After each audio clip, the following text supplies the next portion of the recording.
আপনি এখানে কখন আসলেন? এই তো একটু আগে। আপনি কোন দেশে যাচ্ছেন? আপনি কল্পনায় আমাকে যে দেশে নিয়ে যাবেন? আমি কিন্তু সিরিয়াসলি বলছি। হ্যাঁ, আপনি আমার বয়ফ্রেন্ডের কাছে যাচ্ছি কিনা সে কথা তো সিরিয়াসলি জিজ্ঞেস করেছিলেন। তা কতদিন লাগতে পারে?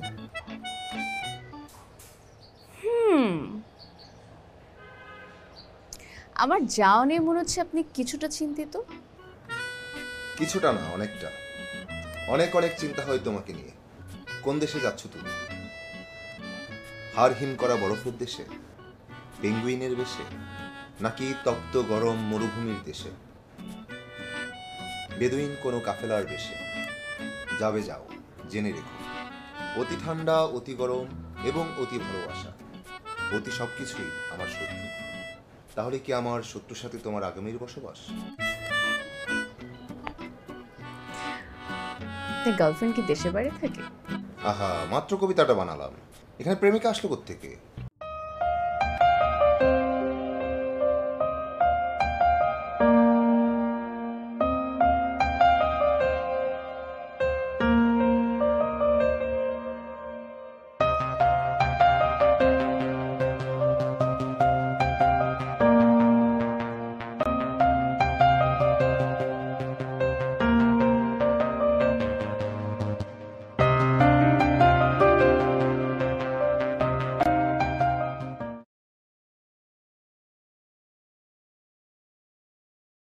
বাবার যে শরীরটা ভালো না, আর বাবা চান বাবা সুস্থ থাকতে থাকতে যাতে আমার বিয়েটা হয়েছে।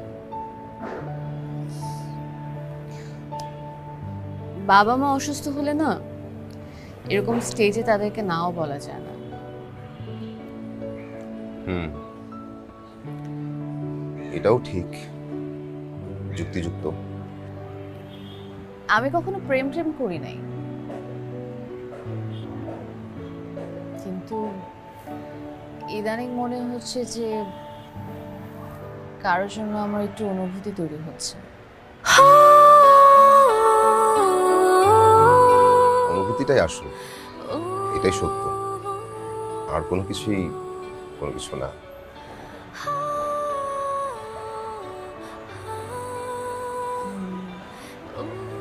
আপনার কি আমার ওর কারোর জন্য কোনো আমার অনুভূতি আমার মাঝেই থাকুক, নাই বলি।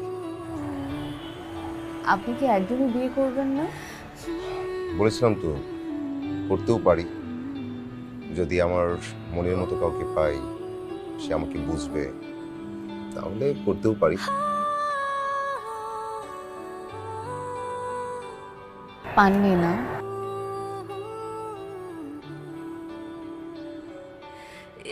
পেয়েছি, মনে মনে।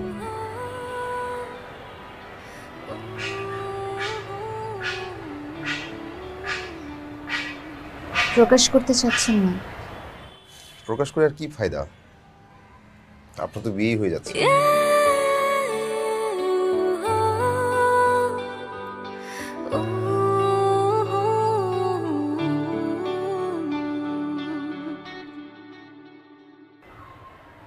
বাসায় বলবো আপনার কথা?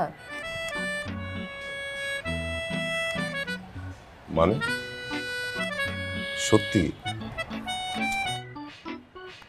না হলে কেন আমি আপনাকে এখানে ডাকবো? আমি তো ভাবলাম আপনার ভীষণ বড় লোকের সাথে বিয়ে হচ্ছে এটা জানাতে আসছেন। এ কথা তো বাসায় গিয়েও বলতে পারতেন। স্যার আপুর সামনে বলতে লজ্জা লাগতো না? ও, তাও ঠিক, কিন্তু আপু অনেক খুশি হবে। তার চেয়ে বেশি খুশি হবে বাবা, চাকরিজীবী বউ। আচ্ছা শোনো না, তাহলে তুমি মানে আপনি তুমিতেই আরাম।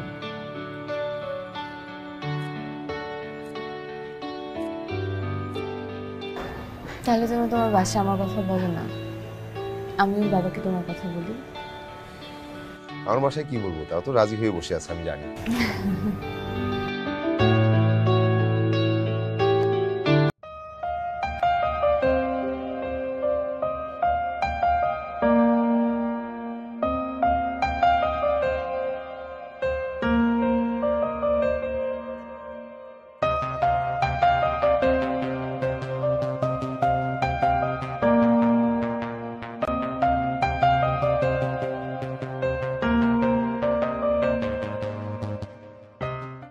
বিষয় বিবাহের আগে কতদিন অমলাকে অভিভূত করিয়া রাখিয়াছিল ঠিক করিয়া বলা সহজ নহে। মোটামুটি 3 মাস, কারণ স্বনামধন্য সাহিত্যিক সূর্যকান্তের সঙ্গে সম্বন্ধ স্থির হওয়ার মাস 3 পরেই শুভ বিবাহ সম্পন্ন হইয়াছিল। পাঠ করছিলাম মানিক বন্দ্যোপাধ্যায়ের বউ গল্প সংকলনের সাহিত্যিকের বউ গল্পটির অংশবিশেষ। যদিও এটা তৃতীয় গল্প, তুমি প্রথমেই এই গল্পটা পড়বা, কারণ তুমি একজন উক্তি লেখকের বউ হতে যাচ্ছ। আর শোনো, আপু কিন্তু খুব মন খারাপ করবে, বারবার বলছো যে কেন লাগেজ দিয়ে আসতে হবে, বাসে আসতে কি হতো, বাসে আসতো দেখাও হতো। তুমি আপুকে সব বলে দিয়েছো? কি বলো, বলবো না? আপু তো মহা খুশি, আপুর সাথে কথা বলে রেখেছে, আর বলছিল যে আমরা কবে যাব তোমাদের বাসায়। আসলে কোনো সমস্যা বলো। আমি তোমাকে আসলে সামনাসামনি ফেসই করতে চাচ্ছিলাম না, কিন্তু এমন একটা ঘটনা ঘটেছে যে এটা সামনাসামনি না বললে আর কোনো উপায় ছিল না।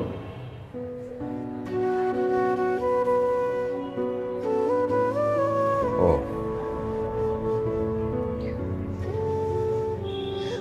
ভাইয়া বাবার এমন ভাবে ব্রেন ওয়াশ করেছে যে ভাইয়া ওই লোক ছাড়া কারোর কথা ভাবতেই পারছে না। আমাকে বিয়ে ওই লোকের সাথেই দিবে।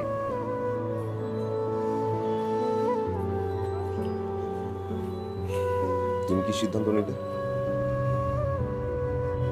আমার সিদ্ধান্ত,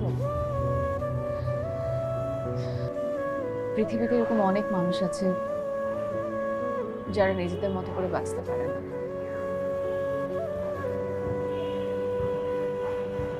আমিও সেই ব্যর্থতার একজন।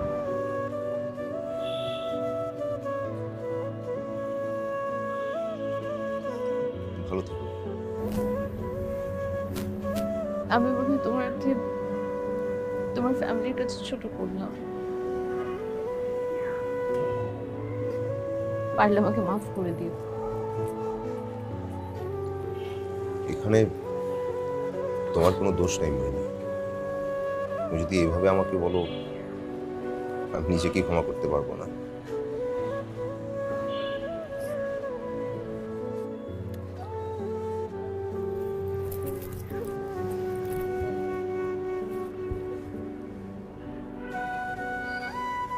আমি আসি তাহলে। তুমি ভালো থেকো।